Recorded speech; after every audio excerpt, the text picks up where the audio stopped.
इतना लंबा जो कार्यकाल आपका एमएम कॉलेज में रहा है, आपकी काबिलियत की वजह से है या मैनेजमेंट की जी हजूरी की वजह से? आप ही के साथी जो अध्यापकगण हैं आपकी निंदा करते हुए नजर आते हैं, कई बार कदम नहीं लड़खड़ाते हैं कि आपके 3,500 के करीब विद्यार्थी आपके चरणों को स्पर्श करते हैं, सैकड़ों अध्यापक जन आपको प्रणाम करते हैं, बावजूद उसके आप अपने आप को दास मानते हैं? बिल्कुल, इस जन्म में जब तक मैं जिंदा रहूंगा अपने आप को दास मानूंगा।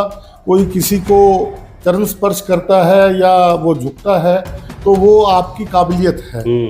लगता नहीं है कि दास गुरुचरण सिंह की बजाय सेठ गुरुचरण सिंह नाम रख दिया? ताकतों के आगे घबरा जाते हैं, मेरी जानकारी निकल कर सामने आया है कि हताश हो जाते हैं आप। बिल्कुल, ये सही कहा आपने।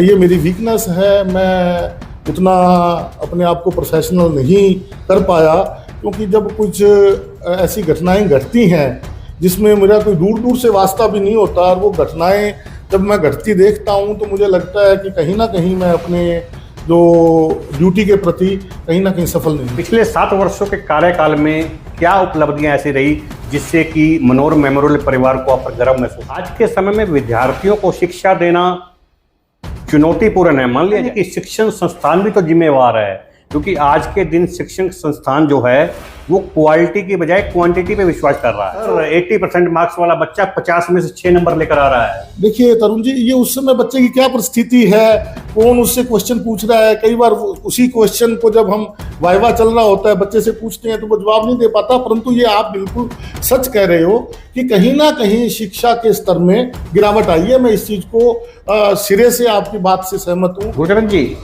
पिछले 7 वर्षों से आप कॉलेज में कार्यरत हैं। एमएम कॉलेज के बारे में कहा जाता है कि यहाँ मैनेजमेंट हमेशा से हावी रही है और हावी ही रहेगी। कभी काम करते हुए परेशानी नहीं हुई? बिल्कुल नहीं, मैं तो बड़ा मेरा सौभाग्य मानता हूँ। मैनेजमेंट का मुझे मार्गदर्शन मिलता है। अगर मैनेजमेंट हावी है तो वो कुछ ना कुछ सीख के लिए हावी है। वो कोई वही आज तक 7 साल के कार्यकाल में इतनी बड़ी हमारी मैनेजमेंट है। किसी भी मैनेजमेंट ने मुझे अपने पर्सनल काम के लिए ना कभी दबाव डाला, इवन देन कभी कहा भी। आप डॉक्टर हैं, मैनेजमेंट में बहुत से लोग ऐसे हैं जिनको मैं पर्सनल तौर पर जानता हूं, निजी तौर पर जानता हूं, जो ग्रेजुएशन भी नहीं है, ग्रेजुएट भी नहीं है। लगता नहीं है जब वो लोग आपको निर्देश देते हैं तो आपकी ईगो को हर्ट होता है? नमस्कार, मैं हूं तरुण गोयल। हरियाणा की गूंज के विशेष कार्यक्रम शख्सियत में आपका स्वागत है। आज हमारे स्टूडियो में जो शख्सियत पहुंची है वह पेशे से शिक्षाविद है। यदि मैं कहूं कि उन्हें शिक्षाविद पाने की प्रेरणा विरासत में मिली है तो कोई अतिशयोक्ति नहीं होगी, क्योंकि उनके पिताजी भी प्रमुख शिक्षाविद रहे हैं, उनकी धर्मपत्नी भी शिक्षाविद है और उनकी विवाहित बहन भी शिक्षाविद है। ज्यादा देर न करते हुए आप सबसे रूबरू करवाते हैं फतेहाबाद के प्रख्यात मनोर मेमोरियल कॉलेज के प्रिंसिपल डॉक्टर गुरचरण दास से। सर स्वागत है, बहुत आइएगा प्लीज। नमस्कार सर। गुरचरण जी, बहुत बहुत स्वागत है, प्लीज बैठिएगा। Thank you sir. Gurcharan Das, हाँ जी। आप ही के नाम में गुरुओं का, भगवान का, सबका वास है। क्या परिवार वालों ने नाम दिया या किसी गुरु की कृपा हुई? सबसे पहले तो तरुण जी मैं आपको बधाई देता हूं कि आपने मुझे हरियाणा की गूंज के माध्यम से आज यहाँ आमंत्रित किया। और दूसरा, जैसा आपका कार्यक्रम आपने बताया कि शख्सियत, मैं आपको क्लियर कर देना चाहता हूं कि मैं शख्सियत नहीं हूं। मेरे गुरुजनों ने, मेरे गुरुजी परम पूज्य मैनेजर साहब जी ने मेरा नाम रखा गुरचरण दास जी। जिसके पीछे दास लग गया वो शख्सियत नहीं हो सकता। हर वो व्यक्ति शख्सियत मानता हूं जो अपने माता पिता की सेवा करता है, गुरुजनों का आदर सम्मान करता है और अपने कर्म, निष्ठा, लगन और मेहनत से करता है। 3,500 के करीब विद्यार्थी आपके चरणों को स्पर्श करते हैं, सैकड़ों अध्यापक जन आपको प्रणाम करते हैं, बावजूद उसके आप अपने आप को दास मानते हैं? बिल्कुल, इस जन्म में जब तक मैं जिंदा रहूंगा अपने आप को दास मानूंगा। कोई किसी को चरण स्पर्श करता है या वो झुकता है तो वो आपकी काबिलियत है। आपको वो एज ए मेंटर समझता है कि आपके अंदर गुण क्या हैं, अवगुण क्या हैं, क्योंकि किसी को झुक जाने से कोई ज़्यादा अचीवमेंट नहीं होती। आप जब कर्म करेंगे, कर्म, हर बच्चा आज बड़ा समझदार है, सब आपको वॉच कर रहा है। मैं आभार व्यक्त करता हूँ उन विद्यार्थियों का जो मुझे नमन करते हैं, जो मुझसे सीख लेते हैं। गुरचरण जी, शिक्षाविद प्रेरणा पाने की, बनने की जो प्रेरणा है, क्या घर से ही मिली है कहीं और से मिली? शिक्षाविद बनने की प्रेरणा के पीछे मेरे जो पिताजी थे, उनका एक सपना था कि मैं वो संस्कार मेरे बेटे को दूं जो समाज में काम आ सके। मेरे पिताजी एक अध्यापक थे, बड़े हम गरीब परिवार से संबंध रखते हैं। मेरे पिताजी ने बड़े संघर्ष वाली जीवन शैली जी है, आज के दिन तक भी वो साइकिल पे ही रहते हैं। बड़े उन्हीं के एक सपना था, मेरी माताजी का एक सपना था, परमपिता परमात्मा से एक मांग थी कि मेरा बेटा कुछ ऐसा करे जिससे समाज को फायदा हो। आपने कहा कि आप गरीब परिवार से आते थे। आज जब मैं आपके परिवार के बारे में जानकारी जुटा रहा था, एक साधन संपन्न परिवारों में आपकी गिनती होती है। लगता नहीं है कि दास गुरुचरण सिंह की बजाय सेठ गुरुचरण सिंह नाम रख दिया जाए? ये परमपिता परमात्मा की जब आशीर्वाद होता है, मेहर होती है, तो वो पिंगले को पहाड़ चढ़ा देते हैं। वैसा ही मेरे साथ घटना घटी। मैं आपको इस चैनल के माध्यम से बता देना चाहूंगा कि मेरा डॉक्टरेट में एडमिशन कुरुक्षेत्र विश्वविद्यालय में 1996 में हुआ। तब मेरे पास साइकिल भी नहीं थी। मेरे पिताजी ने अपने एक दोस्त के बेटे की साइकिल, जो वहां उस समय कुरुक्षेत्र रहते थे, उनकी साइकिल मांग के दी, और मैंने मेरी डॉक्टरेट जो पीएचडी है वो भी साइकिल पे ही की है। मैंने जो व्हीकल जो हमारे घर में आया वो मेरी शादी के भी बाद आया। एक बाइक ली हमने मौलाना यूनिवर्सिटी में। तो ये परमपिता परमात्मा का, बुजुर्गों का आशीर्वाद था। उन्होंने मुझे एक ऐसी ट्रेन में बिठा दिया जिसमें सफर बड़ा सुहाना लग रहा है। उसके बाद से ट्रेन चलती ही जा रही है, चलती जा रही है। मंजिल नहीं मिली क्या आपको? मंजिल, अगर आपके अंदर जिज्ञासा है तो उसको कभी मंजिल नहीं मिलेगी, जिज्ञासु को मंजिल नहीं मिलेगी। मेरे में आज भी ये जिज्ञासा रहती है कि मैं कुछ नया करूं, कुछ ऐसा करूं जो, क्योंकि परमपिता परमात्मा जब आपको उठा सकता है तो वो गिरा भी सकता है, क्योंकि वो सब देख रहा है।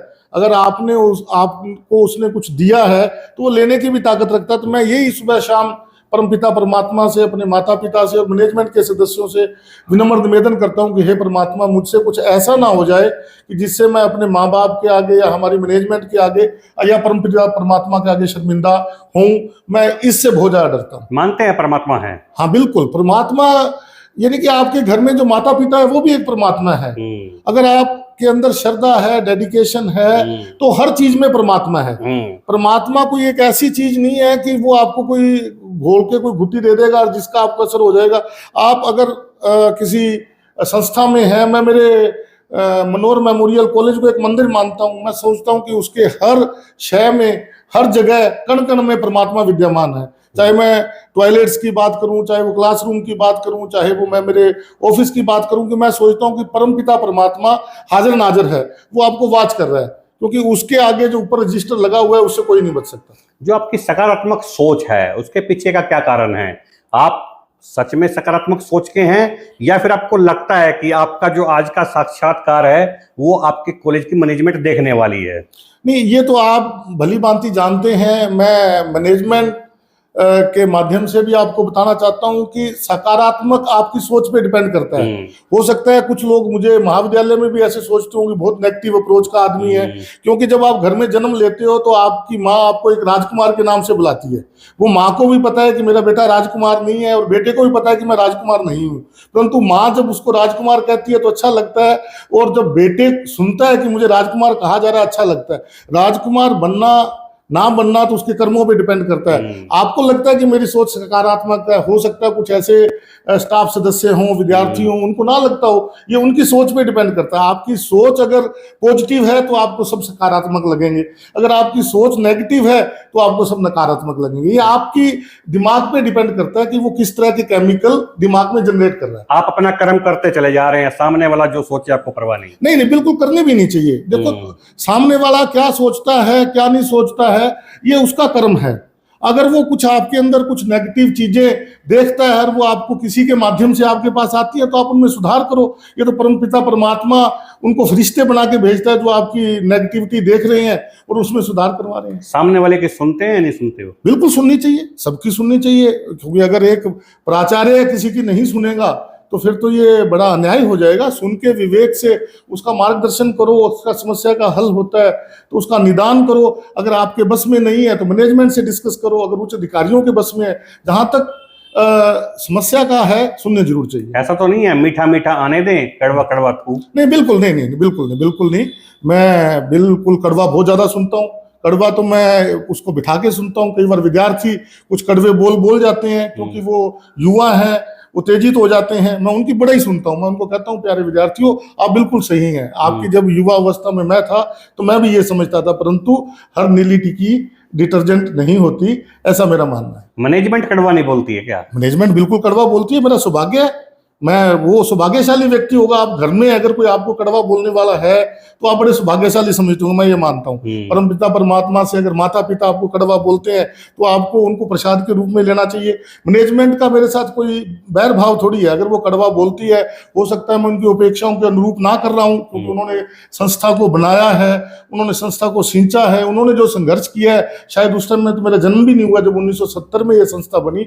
अगर वो कड़वा बोलते हैं तो संस्था के लिए कड़वा बोलते हैं। मैं आपको ये बता देना चाहूंगा कि मैं 6 वर्ष हमारे प्रधान राजीव बत्रा जी के घर रहा, और 6 वर्ष में उन्होंने जो मुझे आदर सम्मान दिया, उनके घर से मेरा रोजाना खाना आता था। बहन बमिता बत्रा मेरे को बहन मानती है, उनके घर से जो चीज उनके किचन में बनती थी वो मेरे ऊपर रसोई में आती थी, मेरे घर में आती थी। तो वो अगर कड़वा बोलते हैं तो वो आपके भलाई के लिए बोलते हैं। अगर एक डॉक्टर आपको कुनैन का इंजेक्शन लगाता है तो डॉक्टर को पता है कि ये बिना इसके कुनैन के इंजेक्शन के लगाए ये मलेरिया नहीं जाएगा, तो ये मेरे हित में होता है। संस्थान पर काफी बार गंभीर आरोप लगते आए हैं। पूर्व में प्राचार्य रहे लोगों ने भी आरोप लगाए हैं। लगता नहीं है कि जिस संस्थान में आप काम कर रहे हैं कभी आपके साथ भी आरोप लगेंगे? नहीं, देखो, आरोप लगाना फिर वही बात उसकी अप्रोच पे डिपेंड करता है। किसको क्या नजर आता है वो वैसा ही सोच करेगा। परंतु मेरे 7 साल के कार्यकाल में मैं दावे के साथ कह सकता हूं कोई एक ऐसी भी घटना घटी नहीं है जिसके कारण हमें शर्मिंदा होना पड़े या कोई आरोप का कोई हमें सामना तो क्या कि घबरा जाते हैं? मेरी जानकारी निकलकर सामने आया है कि हताश हो जाते हैं आप। ये बिल्कुल ये सही कहा आपने, ये मेरी वीकनेस है। मैं उतना अपने आप को प्रोफेशनल नहीं कर पाया, क्योंकि जब कुछ ऐसी घटनाएं घटती हैं जिसमें मेरा कोई दूर दूर से वास्ता भी नहीं होता, और वो घटनाएं जब मैं घटती देखता हूं तो मुझे लगता है कि कहीं ना कहीं मैं अपने जो ड्यूटी के प्रति कहीं ना कहीं सफल नहीं हूँ। गुरचरण जी, परिवार की माली हालत के बावजूद आपने केमिस्ट्री के अंदर टॉप किया, HOD आप कई संस्थानों में रहे, पंजाब से लेकर हरियाणा तक के कॉलेजों में आप प्रिंसिपल रहे, सरकार से आपको काफी बार सम्मान मिला। यस। मंजिल आप कह रहे हैं कि मुझे मालूम नहीं है कि क्या है।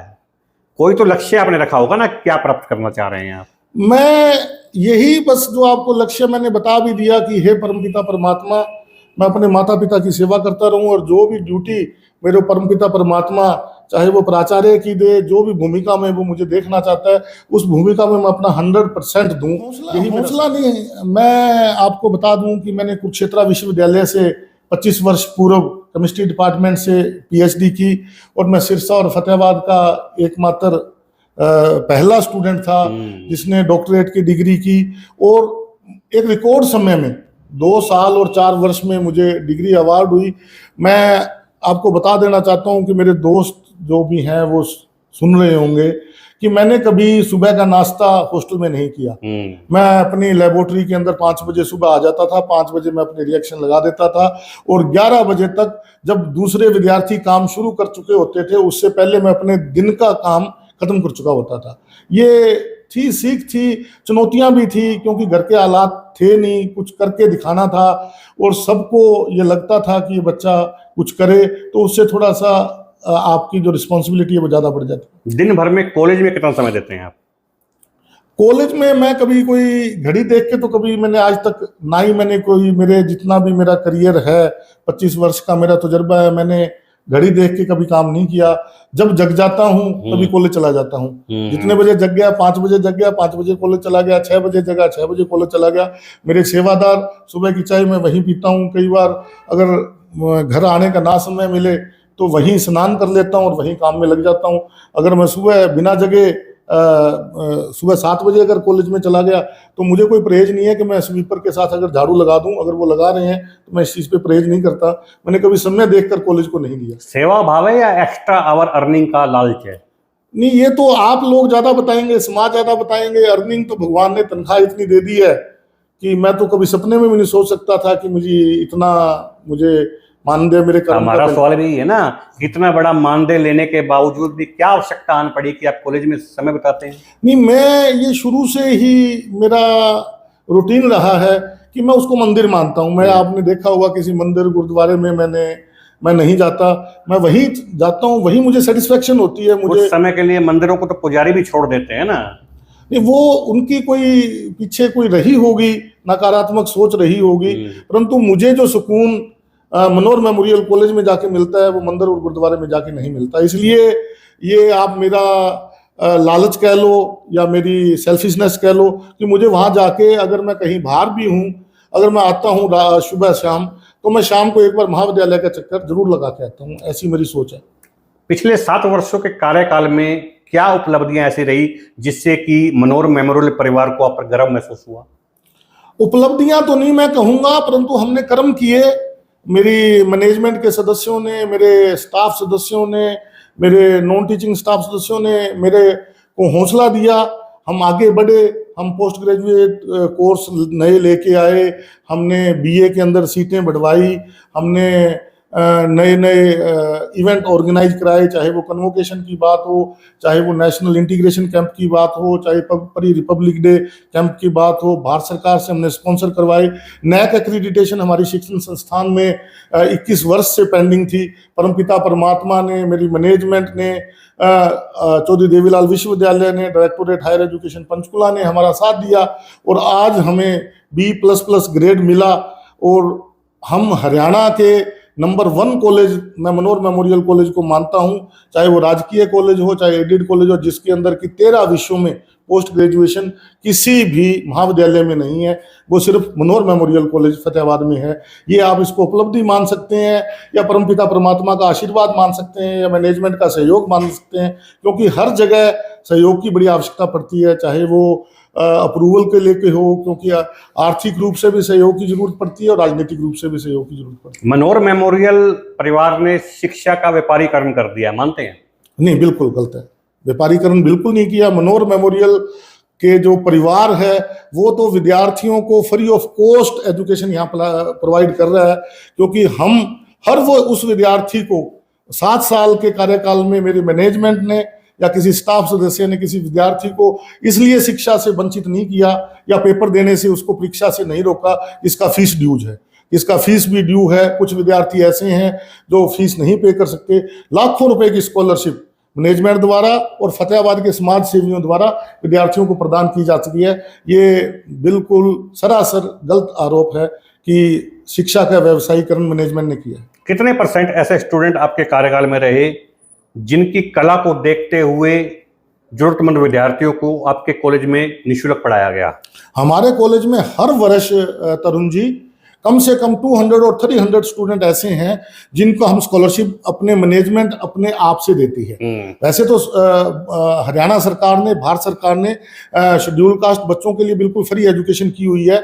लड़कियों के लिए फ्री बस पास की सुविधा है और अब इस वर्ष से लड़कों के लिए भी फ्री बस पास की सुविधा हरियाणा सरकार और भारत सरकार द्वारा की जा चुकी है। तो हमने किसी भी विद्यार्थी को, और इवन देन जो हमारे होनहार विद्यार्थी हैं, चाहे वो स्पोर्ट्स से संबंधित हैं, चाहे वो कल्चरल से संबंधित हैं, चाहे वो किसी भी एक्टिविटी से संबंधित है, उनका सारा खर्चा मनोर मेमोरियल कॉलेज की मैनेजमेंट और दूसरे समाज सेवियों द्वारा वहन किया जाता है। आज के समय में विद्यार्थियों को शिक्षा देना चुनौतीपूर्ण है, मान लिया जाए? बिल्कुल मान लिया जाए, बिल्कुल मान लिया जाए। आजकल का जो युवा है तरुण जी, वो बड़ा भ्रमित है। जो हम जिस समय पढ़ाई कर रहे थे और जो पढ़ाई कर रहे हैं, अब चीजें इजीली अवेलेबल हैं।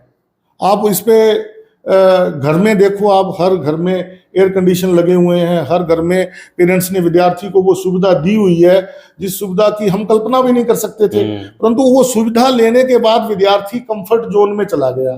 कंफर्ट जोन में जाने के बाद उसने संघर्ष उतना नहीं कर पा रहा। आजकल का जो विद्यार्थी है, मैं बार बार हर मंच के माध्यम से ये कहता हूं कि विद्यार्थी के पास हो सकता है फोन 1 लाख रुपए का हो, उसके शूज जो है 15,000 रुपए का हो, उसकी शर्ट जो है बहुत महंगी हो, परंतु उसके हाथ में जो कॉपी और पेन है वो मात्र 5 रुपए का होगा या 10 रुपए का होगा। जब तक विद्यार्थी उसको नहीं बढ़ाएगा, रोजाना अपने हैंड रिटन वर्क नहीं करेगा, रोजाना कुछ ना कुछ लिखेगा नहीं, तो ये चेतावनी के रूप में मैं देख रहा हूँ। युवा भ्रमित है। इन सब के पीछे जिम्मेवार कौन है? इन सब के पीछे हम सब जिम्मेवार है, समाज जिम्मेवार है, हमारे घर का माहौल जिम्मेवार है। हम जो बच्चों को जो संस्कार दे रहे हैं वो संस्कार उनके लायक नहीं दे रहे। हम अपने पेरेंट्स की भूमिका निभाने में सक्षम नहीं है। हम विद्यार्थियों के सामने अपने आप को एक माता पिता सही मायने में साबित ही नहीं कर पा रहे। उसी तरह से अध्यापक भी, क्योंकि विद्यार्थी का समय या तो घर में व्यतीत होता है या महाविद्यालय में व्यतीत होता है। जब वो महाविद्यालय में आता है तो इस तरह का माहौल उसको मिलता है जिससे वो शिक्षा की तरफ, आप बड़े हैरान होंगे कि हमारे जो लाइब्रेरी में है हमने एक कंपटीशन रखा हुआ है। जो मैक्सिमम विद्यार्थी लाइब्रेरी में जाएगा, मैक्सिमम बुक इशू करवाएगा, मैक्सिमम न्यूज़पेपर इशू करवाएगा, उसको हम सम्मानित करते हैं। उनकी संख्या बहुत कम है। विद्यार्थी लाइब्रेरी में जाना ही नहीं चाहता। विद्यार्थी इजी वे ढूंढता है। विद्यार्थी सोचता है कि मैं 500 पन्नों की किताब को मत्था ना मारकर 1 मिनट में गूगल बाबा से कुछ ना कुछ ढूंढ लूं और उतना जो ये मेरे को नेट पे मिले उसको मैं एग्जामिनेशन में लिख लूं, नंबर जरूर आ जाएंगे, परंतु आपका जो बेसिक नींव है, जो आपकी आधारशिला है, वो कमजोर है। लगता नहीं कि शिक्षण संस्थान भी तो जिम्मेवार है? क्योंकि आज के दिन शिक्षण संस्थान जो है वो क्वालिटी की बजाय क्वांटिटी पे विश्वास कर रहा है। ये देखो, ये आपका मैं क्वेश्चन से ज्यादा सहमत नहीं हूँ। शिक्षण संस्थान तो विद्यार्थियों को प्रेरित कर सकता है। अब जहां तक हमारे ऐसे भी तरुण जी केस मैं ऑब्जर्व करता हूं, मैं सैल्यूट करता हूं टीचरों को। टीचर क्लास में बैठे होते हैं परंतु बच्चा नहीं आता। सर, रोकना चाह रहा हूँ। अभी मैं पिछले दिनों की बात कर रहा हूँ।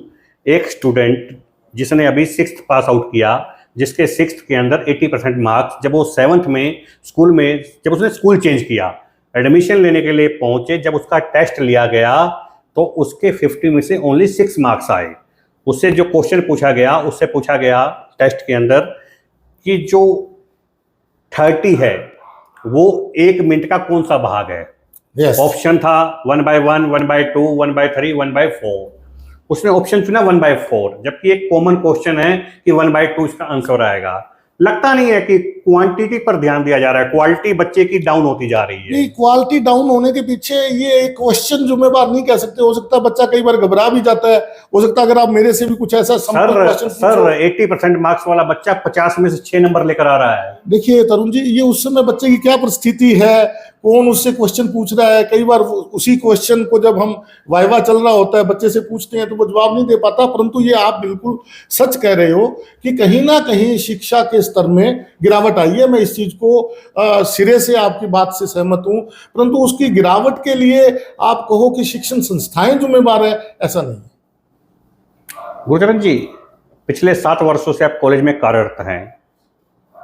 MM कॉलेज के बारे में कहा जाता है कि यहाँ मैनेजमेंट हमेशा से हावी रही है और हावी ही रहेगी। कभी काम करते हुए परेशानी नहीं हुई आपको? बिल्कुल नहीं, मैं तो बड़ा मेरा सौभाग्य मानता हूँ। मैनेजमेंट का मुझे मार्गदर्शन मिलता है। अगर मैनेजमेंट हावी है तो वो कुछ ना कुछ सीख के लिए हावी है। वो कोई आज तक 7 साल के कार्यकाल में इतनी बड़ी हमारी मैनेजमेंट है। किसी भी मैनेजमेंट ने मुझे अपने पर्सनल काम के लिए ना कभी दबाव डाला, इवन देन कभी कहा भी नहीं। सर, आप डॉक्टर हैं। मैनेजमेंट में बहुत से लोग ऐसे हैं जिनको मैं पर्सनल तौर पर जानता हूँ, निजी तौर पर जानता हूँ, जो ग्रेजुएशन भी नहीं है, ग्रेजुएट भी नहीं है। लगता नहीं है जब वो लोग आपको निर्देश देते हैं तो आपकी ईगो को हर्ट होता है? नहीं, देखिए तरुण जी, यहाँ पे आप गलत कह रहे हैं। कोई जरूरी नहीं है कि अगर कोई बीटेक इलेक्ट्रिकल है वो ज्यादा इलेक्ट्रीशियन बड़ा होगा। इवन देन की जो आपके साथ पड़ोस में एक दुकान है, कोई ज्ञान को आप एजुकेशन से नहीं तोल सकते। वो कई चीजें, मैं आप तो मैनेजमेंट की बात कर रहे हो, हमारे 4th क्लास एम्प्लॉइज ऐसा सुझाव दे देते हैं जो मैं कभी सपने में भी नहीं सोचा। इसका मतलब उनको उनकी एजुकेशन नहीं है तो उनकी बात ना मानूं? नहीं, ये नहीं हो सकता।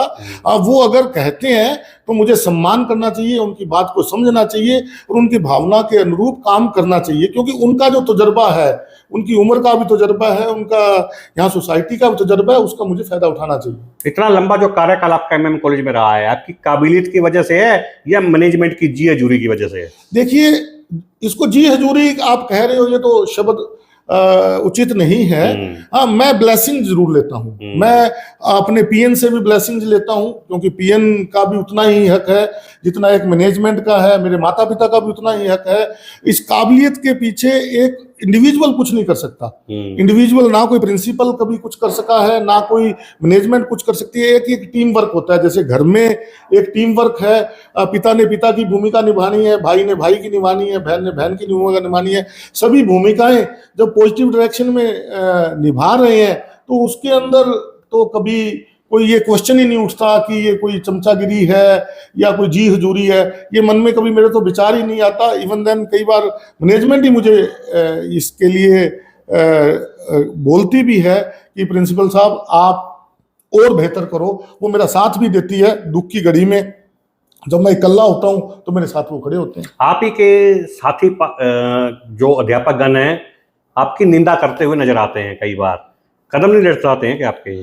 देखिए, ये तो कबीरदास के समय से परंपरा चली आई है कि निंदक नेड़े राखिए आंगन कुटी समाए, बिन पानी बिन साबुन आपका जो स्वभाव है वो धो रहे हैं। ये तो बड़ा सौभाग्यशाली को निंदक मिलता है। अगर आपके निंदक है तो इसका मतलब वो तनख्वाह तो गवर्नमेंट से ले रहे हैं और काम वो मेरा कर रहे हैं। अगर मेरे में सुधार के लिए वो कुछ सुझाव बोलते हैं, उसको आप निंदक ना कहें तो अच्छी बात है। वो भी मेरे मित्र हैं, उनकी सोच हो सकता है कोई और तरह की सोच से वो काम कर रहे हों, मैं उनके अनुरूप काम करने की कोशिश भी करता हूं।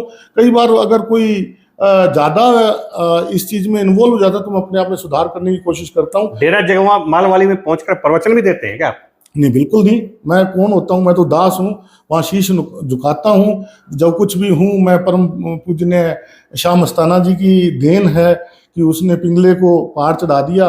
वहाँ वचन देने का तो मैं सपने में भी नहीं सोच सकता। वहाँ तो मैं जितना दीनता नम्रता का मेरे से सेवा हो उस भाव से मैं वहाँ जाता हूँ। विवाह को कितने वर्ष हो गए? विवाह को मेरे सर सन अक्टूबर 2000 में मेरी शादी हुई थी। सिल्वर जुबली आ रही है, याद है ना? ये यस सर, सिल्वर जुबली तो है। तो देखते हैं धर्मपत्नी से संबंध कैसे हैं? देखिए सर, धर्मपत्नी वाले संबंध है या मित्रता पूर्वक संबंध है? देखिए, आजकल के साथ जो समय है वो चाहे आपका बेटा है बेटी है, उसके साथ भी आपको संबंध वो मित्रता वाले ही रखने पड़ेंगे। धर्मपत्नी मेरी, जहाँ तक धर्मपत्नी का प्रश्न है, वो बड़ी सुशील है, मेरा सुख दुख में साथ देती है। क्योंकि ये उन्हीं के कारण ये संभव हो पाया कि मैं महाविद्यालय में इतना समय देता हूँ। क्योंकि परिवार में भी तो कोई समय देने वाला चाहिए। माता पिता हैं तो वो पिछला सारा घर का काम मैडम ही देखते हैं, जिसकी वजह से मैं बिल्कुल, उन्होंने मुझे फ्री किया हुआ है कि आप जिस ड्यूटी के लिए हैं उसके लिए काम करें। और वो मेरे साथ हमेशा मुझे सहयोग करती हैं। कई बार जैसे आपने बताया विचलित हो भी जाते हैं आदमी, इंसान, इवन देन कई बार घर जाके रोने भी लग जाते हैं। तो वो कहती है कि ये चीज़ें आती रहेंगी, हमने इनसे डरना थोड़ी है, खड़े हो चलो, अपने अगर कोई कमी है तो उसमें सुधार करो, अगर कमी नहीं है तो ठीक है, वो जो बोलता है बोलता रहे, उसको तो आप नहीं रोक सकते। आप जो भी आप बोल रहे हैं आपको मैं रोक तो नहीं सकता। काफी बार ऐसी परिस्थितियां बनती है आप अपना दुख अपनी धर्मपत्नी से छिपा जाते हैं, लेकिन वो आपका चेहरा देखकर पढ़ लेती है और तुरंत आपसे सवाल कर बैठती है कि आज आप किस परेशानी में हैं। सवाल गलत तो नहीं है ना मेरा? मैं बड़ा हैरान हूँ, ये क्वेश्चन आपने कैसे पूछ लिया। ये तो बड़ा मेरा निजी क्वेश्चन है कि कई बार ऐसे होता है कि कुछ जब आप परेशान हो तो आप ये चाहोगे कि घर के दूसरे सदस्य ना परेशान हो, परंतु जब वो 24 घंटे आप किसी में घुल मिल जाते हो तो आप नमस्ते से ही पहचान लेते हो कि ये नमस्ते किस सेंस में कर रहा है। कई बार ऐसे हुआ है कि मैं कुछ जब परिस्थितियां ऐसी होती हैं या मानसिक तनाव में होता हूँ तो मैं कुछ छुपा लेता हूँ भी, चलो इनको क्यों परेशान किया जाए। तो जब 5-7 मिनट उनके साथ बैठता हूँ तो वो भांप लेती हैं कि आज वो गुरचरण नहीं आया घर, जो घर से गया था। तो फिर उस समय सारी स्थिति फिर विस्तारपूर्ण माता पिता को साथ इकट्ठे बैठ के डिस्कस करते हैं। मेरे पिताजी मेरे एक अच्छे मित्र भी हैं और मैं आज भी उनसे इतना डरता हूं कि आप सोच नहीं सकते।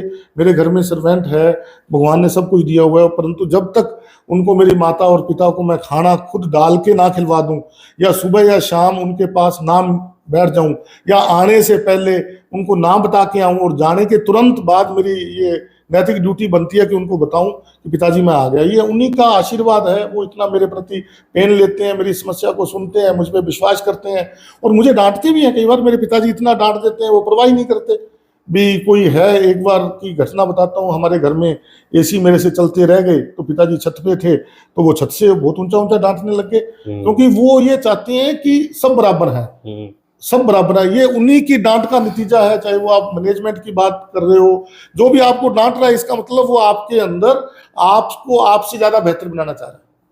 रिसर्च करने पर सामने आया कि आप दानवीर के साथ साथ जरूरतमंद की सहायता करने वाले भी हैं।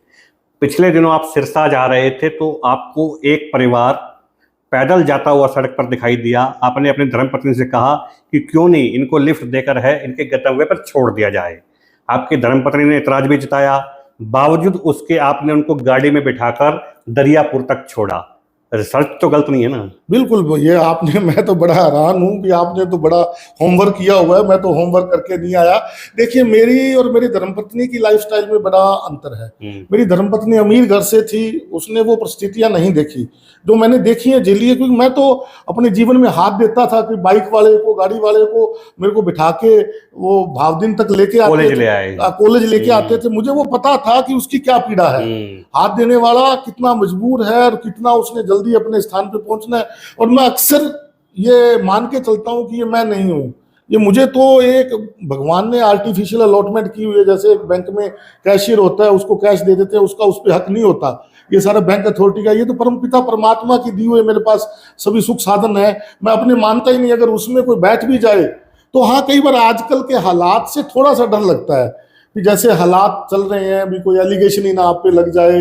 मैं कई बार सोचता हूँ, मेरी धर्मपत्नी भी ये बताती है कि मुझे आपकी नेचर से कोई वो गिला शिकवा नहीं है, परंतु भी गुरचरण आप समझो कि कई बार हालात ऐसे हैं, आजकल कोई लुटेरा टाइप का बंदा या कुछ आपको ऐसा सुझा दे, क्योंकि पिछली सीट पे खाली तो नहीं होती, कोई घर का सामान पड़ा है, बैग पड़ा है, तो घर वाले इस बात से जरूर चिंतित रहते हैं कि ये घटना ना आपके साथ घट जाए। परंतु मैं परवाह नहीं करता, मैं विश्वास करता हूँ कि जितना मेरे से बन पाया किसी के लिए, और मैं सेवा करने वाला मैं कौन होता हूँ, कौन किसकी सेवा कर सकता है, ये तो जब ऊपर वाले की नज़र सीधी होती है वो आपको मार्गदर्शन करता है। डॉक्टर साहब, आज का युवा अपने लक्ष्य से भटक रहा है, नशे की दलदल में फंसता जा रहा है। नशे की दलदल में इस कदर फंस जाता है कि अपनी काबिलियत के साथ साथ समाज के उन रीति रिवाज को ही भूल जाता है जो उसके विकास में अहम भूमिका निभाता है। क्या कारण मानते हैं इसका? देखिए जी, दिखावट का जोर ज्यादा है।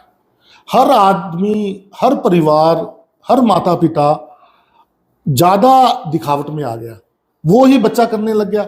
अब बच्चा बीए में एडमिशन ले लिया, उसको पता है कि मेरे पेरेंट्स की, मुझे स्पोर्ट्स है, मेरे पास जमीन है, मेरा बिजनेस है और मैं ऐश करूं। तो जब वो बीए करने के बाद मार्केट में जाता है तो उसकी नॉलेज भी नहीं होती, जो आपने बताया, क्वालिटी भी वो नहीं है। फिर जब वो नौकरी के लिए जाता है तो इवन देन आपने देखा होगा कि कितनी बेरोजगारी है। ग्रुप डी के लिए भी डॉक्टरेट लेवल के स्टूडेंट अप्लाई कर रहे हैं, तो फिर वो एकदम डिप्रेशन में आ जाता है। डिप्रेशन को छुटकारा पाने के लिए सबसे जो सस्ता साधन वो समझता है, वो नशा समझता है। अदरवाइज डिप्रेशन से छुटकारा पाने के लिए बहुत ज़्यादा पुराने ज़माने में ऐसे साधन थे, मेडिटेशन थी, माता पिता की सेवा थी, हार्ड वर्क था, फार्मिंग में काम था। अब विद्यार्थी उससे हटता जा रहा है, खेतों में काम नहीं करेगा। आप देखो जिम के अंदर लंबी लंबी लाइनें लगी हुई हैं, वो क्यों लगी हुई हैं? क्योंकि वो हार्ड वर्क वहाँ करते नहीं है। एक जमींदारों के बच्चे जिम में जाना ज्यादा पसंद करेंगे, खेत में अपने माता पिता के साथ काम करवाना पसंद नहीं करेंगे। और जब आप खर्चे आपके बढ़ते जाएंगे, आपकी इनकम इनपुट होगी नहीं, आउटपुट ज्यादा होगी, तो फिर आप गलत संसाधनों का चयन करेंगे। यही कारण है युवा के भ्रमित होने का। अदरवाइज आज के युग में पढ़ना पुराने जमाने की निस्बत बहुत ज्यादा आसान है। आप कुछ भी चीज आप एक सेकंड में उसको पा सकते हो। पुराने जमाने में ऐसा नहीं था, आपको या तो गुरुजनों की संगत में जाना पड़ता था, या लाइब्रेरी में जाना पड़ता था, या गांव में विद्वानों के पास जाना पड़ता था। आजकल का युवा उस पॉजिटिविटी में न जाकर इससे नेगेटिव जो वेव्स हैं, नेगेटिव जो वातावरण है, वो ज्यादा अचीव कर रहे हैं। तो सर, रिसर्च करने पर सामने आया कि आप स्वभाव से ज्यादा रोमांटिक नहीं है, क्या कारण है इसका? देखिए, तनाव तो दिमाग में रहता है ना, रोमांस तो तब आएगा ना जब आपका जो माइंड है वो थोड़ा बहुत फ्री होगा। क्योंकि दिमाग में कुछ ना कुछ चलता ही रहता है, अभी आज ये एक्टिविटी करनी है, आज इस तरह से करना है, आज ये ट्रीट करना है। तो ये मेरा स्वभाव ही है कि मैंने कभी इन चीजों की तरफ ध्यान दिया ही नहीं। मैं पड़ताल कर रहा था कि धर्मपत्नी से उपहार का आदान प्रदान होता है या नहीं होता है, तो जवाब में निकल कर ना आया। ये मैं फॉर्मेलिटी समझता हूं। मैं आपको इस चैनल के माध्यम से वो कुछ चीजें बताना भी चाहता हूं। हमारे घर में कभी जन्मदिन मनाने का रिवाज नहीं था।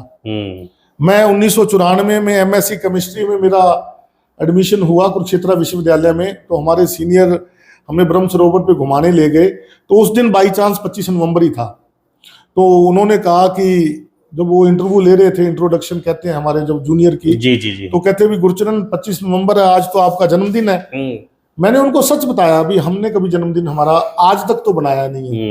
मेरा पहला जन्मदिन ब्रह्म सरोवर पे मेरे सीनियर ने बनाया था। तो उपहार लेना देना ये सिर्फ औपचारिकता है, इसको मैं औपचारिकता ही मानता हूँ। मेरी मैडम कई बार बोलती भी हैं, मगर अभी सब कुछ ही आपका है, वहां उपहार क्या दिया जाए, किसको दिया जाए। लगता नहीं है कि कई बार लगता नहीं है डॉक्टर साहब कि कई बार रिवाज को बदल देने से सुकून ज्यादा मिल सकता है?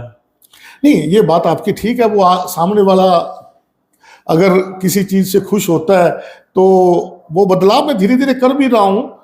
भी अगर किसी बच्चे को, अब जैसे मेरे बच्चे हैं, वो तो उस चीज को नहीं समझ पा रहे ना, वो तो ये चाह रहे हैं कि पापा हमें कुछ गिफ्ट दें, तो उनके अनुरूप फिर हम काम करते भी हैं।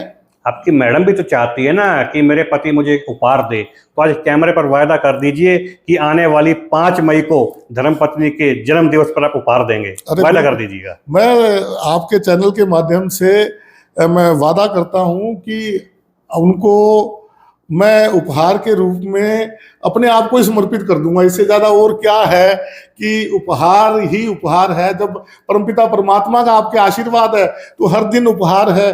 अगर उसकी थोड़ी सी भी कनेक्शन हट गया तो आपके उपहार के मायने नहीं रहेंगे, किसी चीज के मायने नहीं रहेंगे। डॉक्टर साहब, 25 वर्षों के दरमियान कभी ऐसा वक्त आया कि एक दूसरे को समझ पाने में परेशानी हुई हो? ये देखो, गृहस्थी है, इसके अंदर उतार चढ़ाव चलता रहता है। कई बार विचारों की मतभेद हो जाते हैं, फिर पिताजी माताजी से डिस्कस करके उनको सोल्व कर लेते हैं। कई बार देखो, हर आदमी का अपना नजरिया है। अगर आपको आधा गिलास खाली नजर आ रहा है तो दूसरे को भरा नजर आ रहा है, वो कहेगा नहीं भरा हुआ है, और दूसरा कहेगा नहीं मैंने खाली देखा है।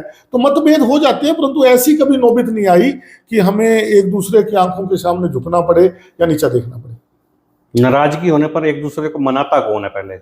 देखिए, मनाने का तो क्वेश्चन ये है कि परिस्थिति देख लेते हैं भी, किसकी परिस्थिति कैसी है। अगर कोई ऐसा हार्ड एंड फास्ट नहीं है, परंतु पहल मेरी तरफ से ही होती है। एक बार दोबारा कह दीजिएगा ये बात। क्यों? पहल तो देखो करनी भी चाहिए, क्योंकि वो सारा घर वो ही संभालती हैं। देखिए तरुण जी, मेरे को घर से कोई ज्यादा लेना देना नहीं है, मुझे कुछ भी नहीं पता। भाई गॉड, मेरे को घर के बारे में कुछ भी नहीं पता। घर में क्या सामान है, क्या आना है, कब आना है, कैसा आना है और कौन लेके आएगा, वो सिर्फ मेरी मैडम या मेरे पिताजी देखते। मेरी माताजी को भी ज्यादा नहीं पता। मैं और मेरी माताजी एक स्वभाव के हैं, हम ज्यादा इन चीजों में नहीं पड़ते। परंतु जो जिस चीज को चला रहा है, अगर घर में उसकी भी ना चले तो फिर तो कोई फायदा नहीं है ना।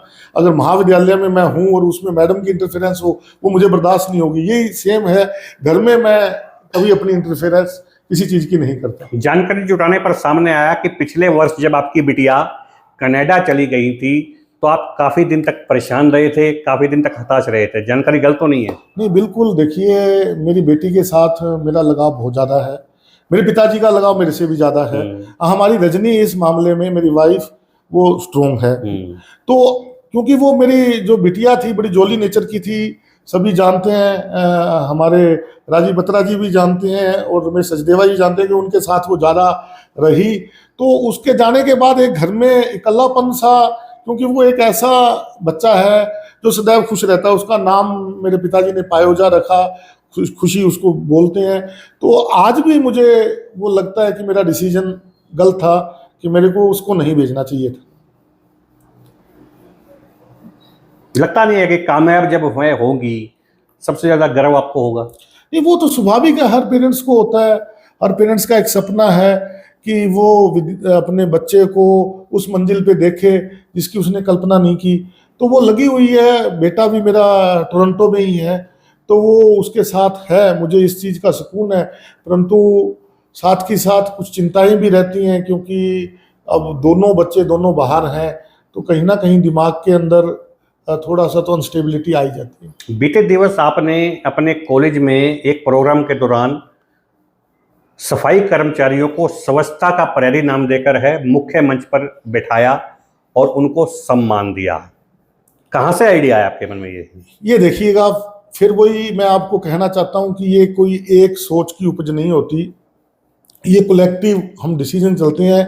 इसके पीछे एक हमारे महाविद्यालय में आयोजन था। मैंने हमारे जो मैडम रमीता बत्रा को फ़ोन किया कि आज आप मुख्य अतिथि आएँ, तो उन्होंने कहा कि हम उन कर्मचारियों को मुख्य अतिथि बनाएं कि जो इस संस्था की रीढ़ की हड्डी हैं। उस दिन से हमने परंपरा चलाई। इवन देन हमने एक कार्यक्रम में जो झुग्गी झोपड़ियां हैं मनोहर मेमोरियल कॉलेज के बाद, उनके जो पारिवारिक सदस्यों को भी महाविद्यालय में लेके आए, तो उस दिन से हमने रीत बना ली। तरुण जी देखिएगा, अगर आप कर्मों की बात करें, मैं तो मेरा कह सकता हूं कि मेरे से मेरा जो सफाई कर्मचारी है या झुग्गी झोपड़ी वाले है, उसके कर्म कहीं लाख गुना बेहतर हैं जो मैं कर्म कर रहा हूं। तो अगर आप कर्मों को प्रेफरेंस देंगे तो वो सदैव ही वो चीफ गेस्ट बनने चाहिए।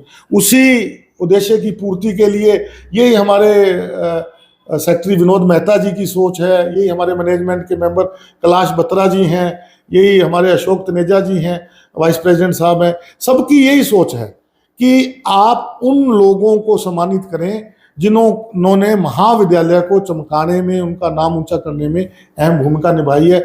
और इस स्वच्छता के अगर बात करें तो जो मेरे सफाई कर्मचारी हैं, जितने स्वच्छता के प्रति वो सजग हैं, एक प्राचार्य भी उतना सजग नहीं है, तो क्यों ना उनको मुख्य अतिथि बनाया जाए। आज के विद्यार्थियों को क्या संदेश देना चाहेंगे जिससे प्रेरणा पाकर वे अपनी मंजिल को पा सकें? देखिए, विद्यार्थियों के लिए अगर मुझे अपना बड़ा भाई समझकर कोई बात माने, क्योंकि मैंने भी बड़ा संघर्ष किया है, मैं बड़े फेजिज से गुजरा हूँ। सबसे पहले तो उनको पढ़ने की आदत जरूर डालनी चाहिए। पढ़ेंगे और कुछ ना कुछ जरूर 1 पेज या 2 पेज जरूर लिखें, हिंदी में लिखें, इंग्लिश में लिखें, और 4 या 5 शब्द हिंदी और इंग्लिश के डेली लिखें। 3 साल बाद मुझसे संपर्क करेंगे, निश्चित रूप में उनमें बदलाव आएगा। और दूसरा सबसे ज्यादा इंपॉर्टेंट जो विषय है, इनसे भी ज्यादा इंपॉर्टेंट है, वो अपने माता पिता की आज्ञा का पालन करें, उनको साक्षात भगवान का रूप समझें। अगर वो ऐसा करेंगे, जो भी बड़ा हुआ है, चाहे आप जो भी ब्रांड एम्बेसडर आज के दिन में, चाहे वो खेल जगत में ले लो, चाहे वो रंगमंच की जगत में ले लो, वो बड़ा निमन घर का बच्चा ही हुआ है। क्योंकि ये जो कला है ये खरीदी नहीं जा सकती। अगर ये खरीदी जा सकती होती तो तरुण जी आपको पत्रकारिता में यहाँ किसी ने आगे आने नहीं देना था, बड़े बड़े रजवाड़ों के बेटे पत्रकार बन जाते। तो ये कला खरीदी नहीं जा सकती। हाँ, आशीर्वाद से जरूर आती है। आप दिनचर्या ऐसी बनाएं, अपने माता पिता की सेवा करें, उनके कार्य में हाथ बटाएं। मैं आज के दिन भी मेरी मदर के साथ या मेरे फादर के साथ अगर छोटे मोटे वो कार्य कर रहे होते हैं, डस्टिंग का कार्य कर रहे हैं, तो मैं उनके साथ मदद करवाता हूँ, जरूर करता हूँ, ताकि जो ब्लेसिंग्स हैं, पॉजिटिविटी है, आज का युवा ये काम नहीं कर रहा, वो इसको एक जस्ट इससे बड़ा दूर होता जा रहा है। लाइब्रेरी नहीं जा रहा, पढ़ नहीं रहा, लिख नहीं रहा। क्योंकि आप देखिए, आपके जो बीए के अंदर विद्यार्थी हैं, मुझे नहीं लगता कि वो 50 पेज भी एक वर्ष में अपनी सोच से लिखते होंगे।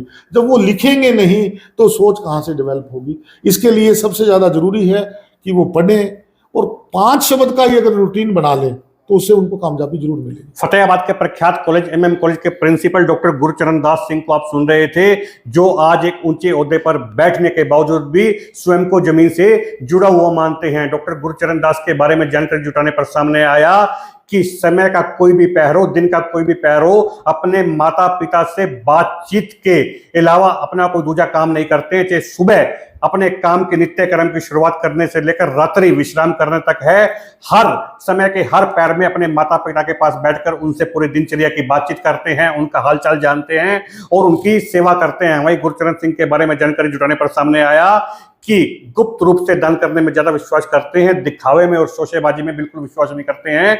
डेरा जगमाल वाली के जो हैं ये दास अपने आप को कहते हैं और वहां के शिष्य कहते हैं। इनका कहना है कि वहां के प्रबंधक मैनेजर साहब की जीवन से जो उन्हें प्रेरणा मिली है वही उनकी सफलता का राज है। जब हम इनसे पूछा कि आर्थिक स्थिति अच्छी न होने के बावजूद भी आपने बहुत से ऊंचे कॉलेजों में है प्रिंसिपल के जो पद पर है कार्य किया और बहुत अच्छा कार्य किया, तो इसका सफलता का जो श्रेय किसी देना चाहते हैं, तो उन्होंने कहा कि हमेशा से उन्हें जहां भी उन्होंने काम करने का मौका मिला है तो उन्हें मैनेजमेंट के रूप में एक परिवार मिला है और जहां भी उन्होंने काम किया है उस कार्यस्थल को उन्होंने मंदिर माना है और मंदिर को एक पुजारी की भांति पूजा है। बस यही उनकी सफलता का राज है। जब हम इनसे पूछा कि आज का युवा भटकता जा रहा है, आज का युवा पढ़ाई में फिसड्डी होता जा रहा है, इसका कारण किसको मानते हैं, तो उन्होंने कहा कि हमारा समाज इसका जिम्मेवार है और हमारा आसपास का वातावरण इसका जिम्मेवार है, क्योंकि हमारे माता पिता के पास समय नहीं है कि अपने बच्चे के ऊपर ध्यान दे सके। वहीं इसका सबसे बड़ा कारण इन्होंने सोशल मीडिया को बताया।